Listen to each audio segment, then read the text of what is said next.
ΕΕ-Mercosur partnership agreement foresees the creation of the world's largest free trade zone.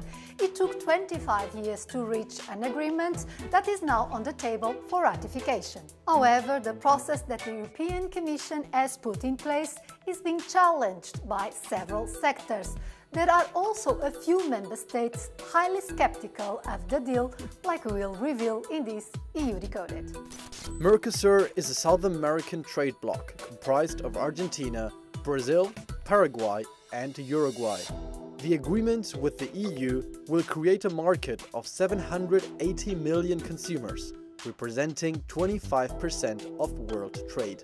Many European products now pay high export tariffs to the Mercosur bloc, such as cars, 35%, wine and spirits up to 35%, cheese, 28%, machinery, up to 20%. With the deal, those tariffs will be eliminated or significantly reduced. Farmers, environmentalists, some groups in the European Parliament and a few member states oppose the deal. We'll explore these later in the program, but let's hear what some Europeans think. En fait, il met en concurrence notamment l'industrie française et son agriculture avec l'agriculture sud-américaine.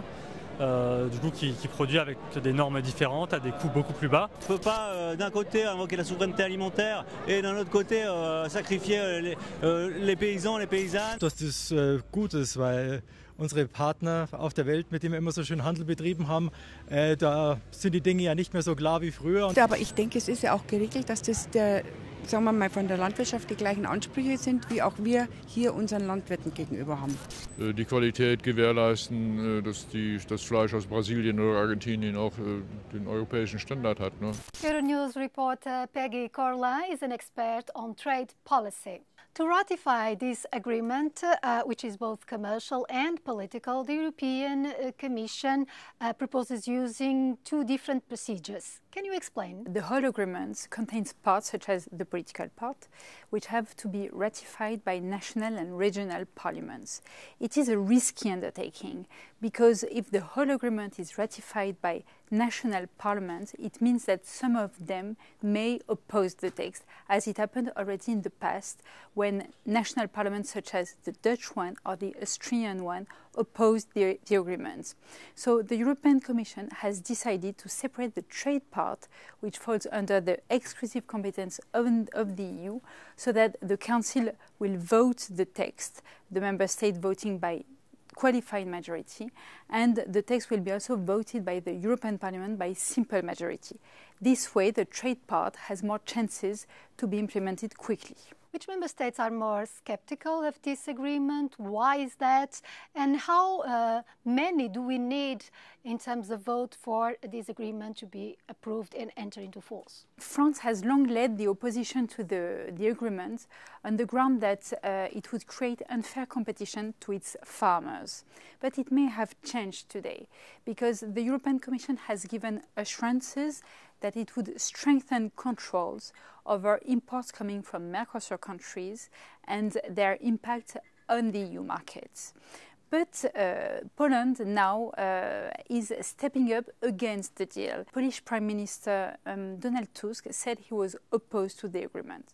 But it remains uncertain whether he's going to be able to gather a blocking minority against the deal. Because indeed, to be signed, the deal requires 15 member states in favor of it, and a blocking minority would require 5 member states representing 35% of the population. The agricultural sector is one of the biggest critics of the agreement, which is why the European Commission recently added safeguards. Quotas that limit the import of products considered more sensitive, such as beef, poultry, sugar, rice and honey. Increased controls that may lead to the suspension of imports of a certain product if they increase by more than 10% or prices fall by more than 10%. EU pesticide and animal welfare rules will have to be followed by Mercosur countries. A 6.3 billion euros fund to help farmers affected by market crises. I'm joined now by Karel Lano, Chief Executive of the Center for European Policy Studies. Can the EU afford not to ratify this agreement, considering that it had to make a lot of concessions in the trade deal with the US that will raise tariffs to 15%? We need to know, let's say, that the geopolitical situation, since it was negotiated, started to negotiate 25 years ago until today, has changed so much.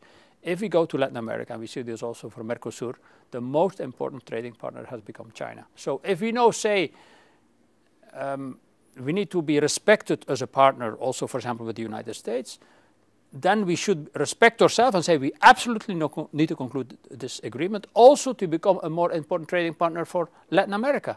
And if we were not to do this, I mean, it will just, after this, I would say, almost scandalous EU-US agreement, just put the EU in a corner of being an unreliable partner.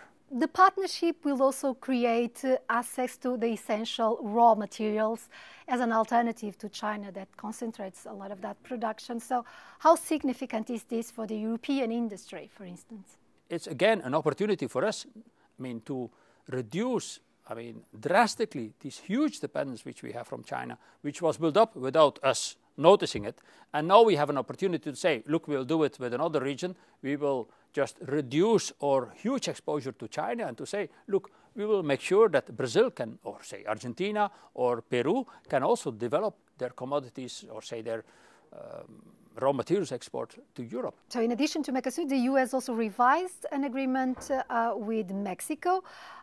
Where should the EU look next for partners? We should, above all, as a policy, after what the US has done to us, let's say in this trade agreement from the 18th of August, make sure that we find a group of countries which have the similar approach to trade and to the maintenance, above all, of the trading system which we have in the post-World War II order, where we go for a system underscored by the WTO, the World Trade Organization, where we apply these principles of most favored nation clause and where we want to have, as the EU wants, as much as possible, zero tariffs. International trade is one of the arenas in which the EU projects its political and economic model. Some tout economic benefits and new markets, while others warn about the risks of more concessions to multinationals, increasing risks of deforestation in Amazonia and consumer losses. Given the tariffs recently imposed by the US on the bloc, some European governments most critical of the agreement with Mercosur may now change their minds.